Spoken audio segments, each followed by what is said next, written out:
നമസ്തേ. സ്വരസന്ധിയുടെ നാലാമത്തെ ഗ്രൂപ്പിലേക്ക് നമ്മൾ കടക്കുകയാണ്.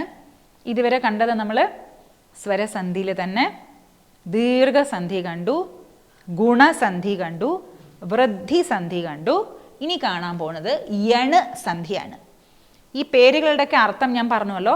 സ്വരസന്ധിയുടെ എല്ലാ ഗ്രൂപ്പും നമ്മൾ കണ്ടതിന് ശേഷം റിവിഷൻ പോലെ കാണുമ്പോൾ നോക്കുമ്പോൾ ഇതിൻ്റെ പേരിൻ്റെ അർത്ഥം എന്താണെന്ന് ഞാൻ പറയാം.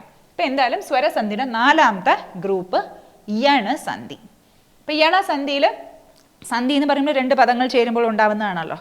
അപ്പം ആദ്യത്തെ പദത്തിൻ്റെ അവസാനത്തെ അക്ഷരവും രണ്ടാമത്തെ പദത്തിൻ്റെ തുടക്കത്തിലുള്ള അക്ഷരമാണല്ലോ ചേരുന്നത്. അപ്പം ആദ്യത്തെ പദത്തിൻ്റെ അവസാനത്തുള്ള അക്ഷരം ഇവിടെ എഴുതിയിട്ടുണ്ട്.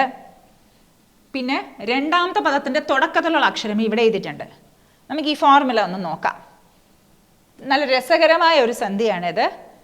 ഏറ്റവും കൂടുതൽ ശാസ്ത്രത്തിൽ പ്രയോഗിക്കുന്ന സന്ധി കൂടിയാണിത്. അപ്പം നമുക്ക് നോക്കാം. ഈ അല്ലെങ്കിൽ ഈ എന്ന സ്വരം ഹ്രസ്വമോ ദീർഘമോ, അതിൻ്റെ കൂടെ ഈ അല്ലാതെ വേറെ ഏത് സ്വരം വന്നാലും, സ്വരം ഈ അല്ലാതെ വേറെ ഏത് സ്വരം വന്നാലും, അതുകൊണ്ടാണ് ഇവിടെ ഞാൻ ഇൻടു എന്ന് മാർക്ക് ചെയ്തിരിക്കുന്നത്. ഈ അല്ലാതെ വേറെ എന്ത് സ്വരം വന്നാലും എന്താകും?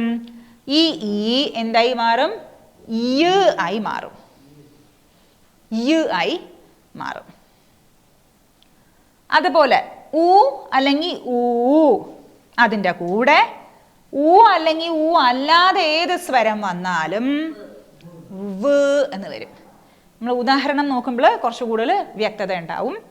അതേപോലെ റ് അല്ലെങ്കിൽ റിൻ്റെ ഹ്രസ്വം ദീർഘം, അതിൻ്റെ കൂടെ റ് അല്ലാതെ വേറെ ഏത് സ്വരം വരാണെങ്കിലും അത് ര് ആയി മാറും. ഇനി ഈ അവസാനത്തെ ഒന്ന് എന്ന് പറഞ്ഞാൽ നമ്മൾ നേരത്തെ സൂചിപ്പിച്ചതുപോലെ തന്നെ വൈദിക പ്രയോഗത്തിൽ മാത്രമേ കാണാറുള്ളൂ. അതുകൊണ്ട് ഇത് അത്ര നോക്കണ്ട. പക്ഷെ എന്നാലും നിയമത്തിന് നമ്മൾ പറയണമല്ലോ, അതുകൊണ്ട് പറയുന്നു, അത്രയേ ഉള്ളൂ. അതിൻ്റെ കൂടെ ഇത് ഹ്രസ്വം മാത്രമേ ഉള്ളൂ. അതുകൊണ്ട് ഹ്രസ്വമായ ളിൻ്റെ കൂടെ അല്ലാതെ വേറെ ഏത് സ്വരം വരികയാണെങ്കിലും അത് ല്, പരിണാമ അക്ഷരമുണ്ടാവുന്ന എന്താണ്? ല് ആയി മാറും.